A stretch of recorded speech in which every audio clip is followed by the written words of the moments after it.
In this video I am going to show you a tubular cast on or Italian cast on, which is a really nice looking, professional looking cast on that you can use for example pullover necks or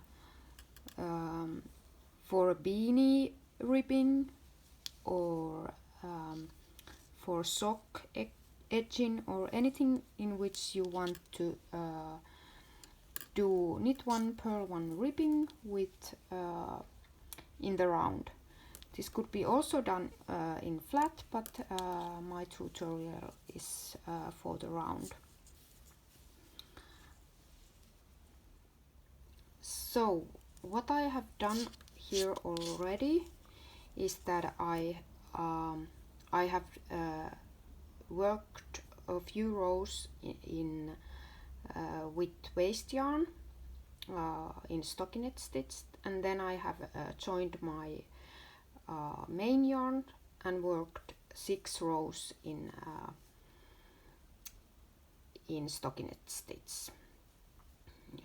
You can work from 4 to 6 rows with the main yarn. If you use Bulgarian yarn, 4 rows is enough, but you can also try 6 rows if you have thinner yarn or lighter yarn. It gives you more strength to that tubular cast on. Well, I will explain you what happens next. So when I started to work with the main yarn, I joined it from the wrong side, so I ended up with the wrong side, ended with wrong side with my scrap yarn, and then joined it from the wrong side. So I have now ended with right side row with my main yarn. I have a long circular needle here, but you can also try a shorter one, or you don't even need a circular at this point. You need a circular if you want to join this in the round. So what I need 116 stitches for my neck line, so this will be a pullover neck. So what I have cast on with my waste yarn, I have cast on 58 stitches, half of the amount of the stitches that I need in the end. So what I do is that I will end with the right side row, and then I'm going to continue with my main yarn. So as you can see, we have some purl bumps here. We have the waste yarn purl bumps, and then we have the main yarn purl bumps. So what I'm going to do is that I'm going to purl one, then I'm going to pick this purl bump onto my needle and knit it. Then I'm going to purl again and knit the next purl bump. I will show you how it's done. So first purl one, then I'm going to find the first main yarn purl bump here. I'm going to put it on my needle. It's kind of reverse, so I have to knit it from the back leg. Knit.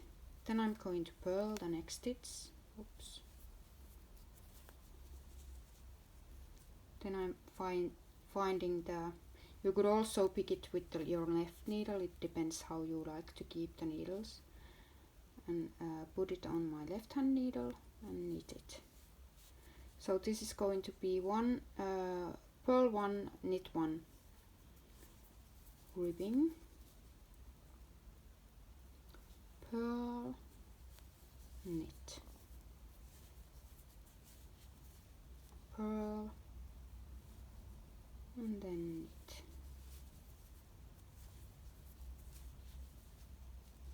purl, and knit, purl. Okay, now I've reached the end. I have only one stitch here left on my left hand needle, and I have doubled the amount of stitches that I have in this piece. So I will purl the last stitch, and then I have to find one purl bump more. It might be a bit difficult, but you will find it there. You can also kind of help with your tapestry needle here if you want. Okay, now I have 116 stitches as I wanted here on my needle, on my long circular needle. And then what is going to happen, you can see that my waste yarn is there, and then I have this nice little edge here though. So this will be the tubular cast down edge. It's really invisible. The stitches kind of disappear. They don't start, they will start nowhere, so they kind of disappeared into that roll. So now I'm taking my scissors and I'm starting to cut from here, so I will get them back for that next.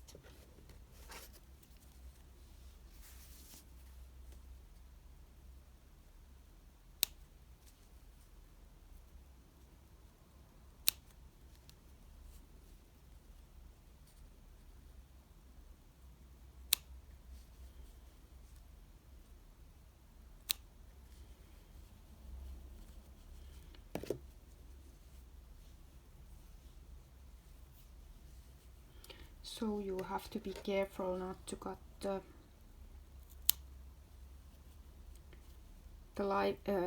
main color stitches, that you only cut these.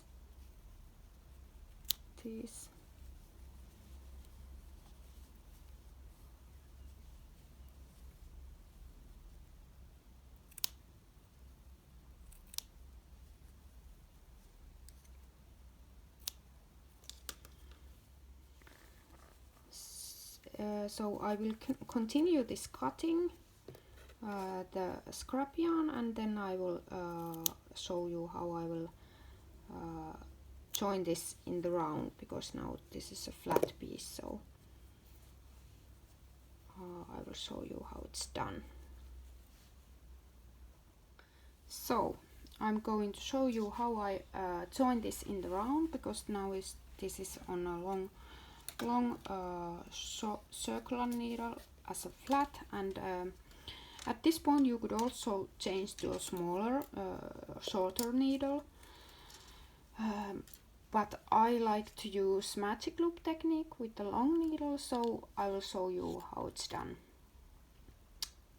at this point. So what I'm going to do is that I am going to pull this extra length of this cable needle. So extra cable is circular needle, extra cable of this circular needle is going to be pulled here. So I'm just pulling it there so I can get my stitches to the other end of the needle like that. So now I have my stitches at the both ends of the needle. What you have to make sure at this point that you don't twist this like this, so you will get you will join them in a way that that the circle is not twisted, for example like this, so it will stay like this. So this is what you have to make sure in this situation. So then I'm going to pull also, so I'm going to because I'm going to continue here, my working yarn is coming from this end of the work, and this is only the yarn tail here. So the working yarn is twisted there, but I will. So I'm going to also make a loop at this end of this circle. So I'm going to pull this needle and make a circle. So I can continue with this working yarn here, and I'm going to continue with purl 1, knit 1 rib. So it's going to be start with the purl stitch, and then it's going to be a knit stitch, purl 1, knit 1, purl 1, knit 1. That's it. And now you have to check that it's not twisted. It's the same way around all the way, and it is.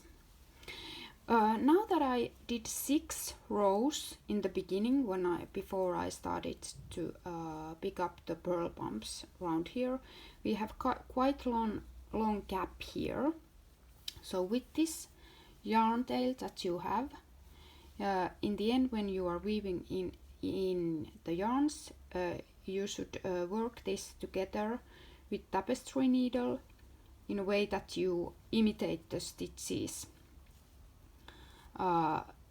If you would have make only 4 rows here, it would be a smaller gap, but it will grow pretty nice and pretty invisible if you just work with the tapestry needle carefully. And that's it. This is how the tubular cast on, Italian cast on, looks like. It's really nice. Thank you for watching.